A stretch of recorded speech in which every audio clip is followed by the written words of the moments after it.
This Torah class is brought to you by TorahAnytime.com.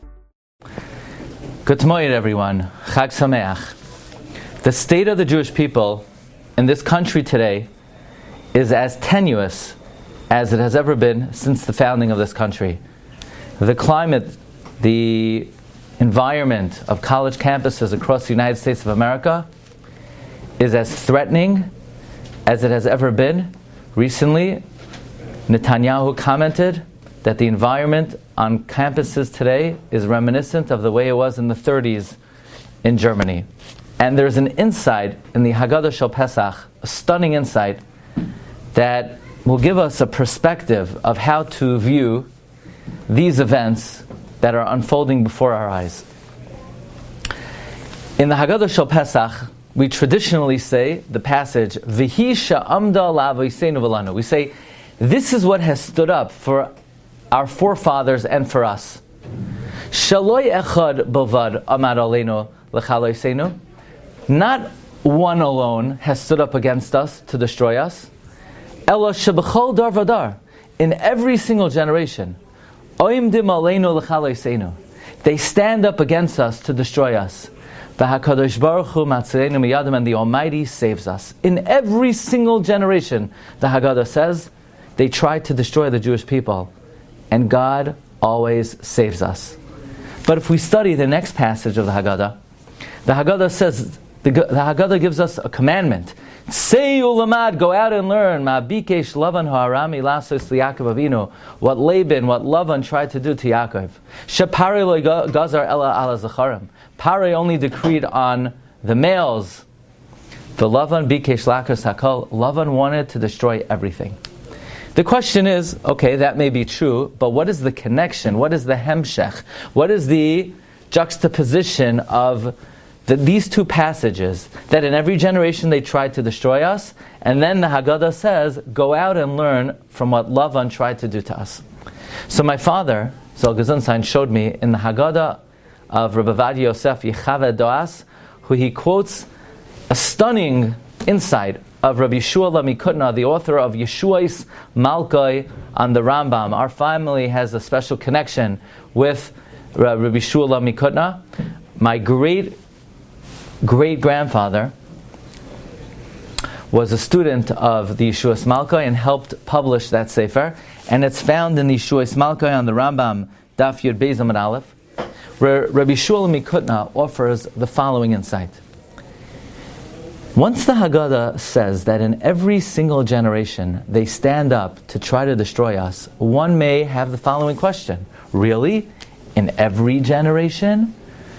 Aren't there governments, aren't there countries, aren't there powers, Medinoi shel Chesed, governments of kindness that give the Jewish people equality, freedom of religion, freedom of expression, freedom to observe all of our traditions without threat, without persecution? So how could the Baal Haggadah, how could the author of this text write in every single generation they rise up against us to destroy us? It seems a bit exaggerated. Not in every generation.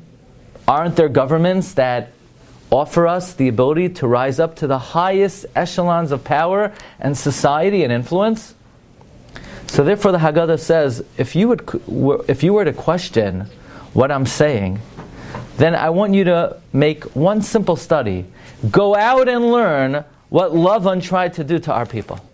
Lavan comes to Yaakov Avinu and he sweet talks to him. He says, why would you have to work for me for free? It's not like we're brothers. Tell me your wages.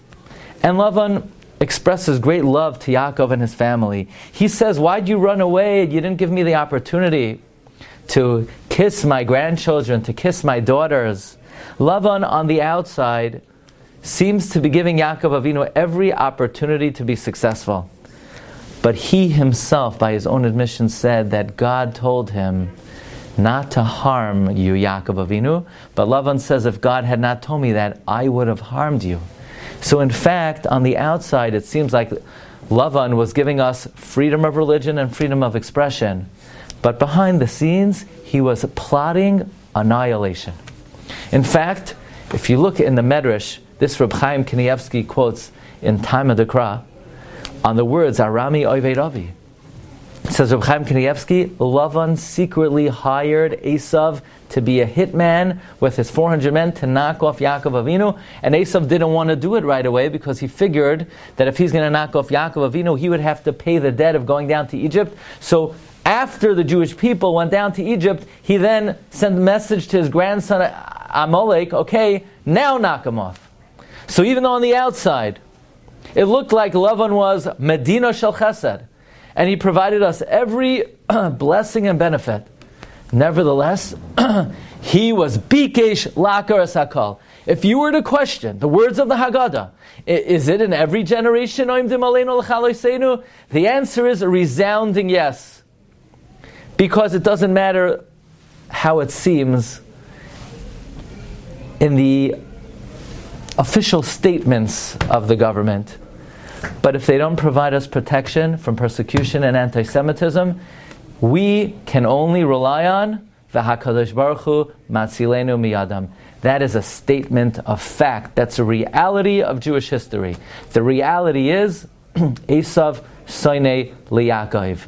It's halacha b'yadua. Halacha b'yadua means there's gravity and there are other physical phenomenon with which God runs the world. One of them is, without the protection of Hashem, we have no one to rely on.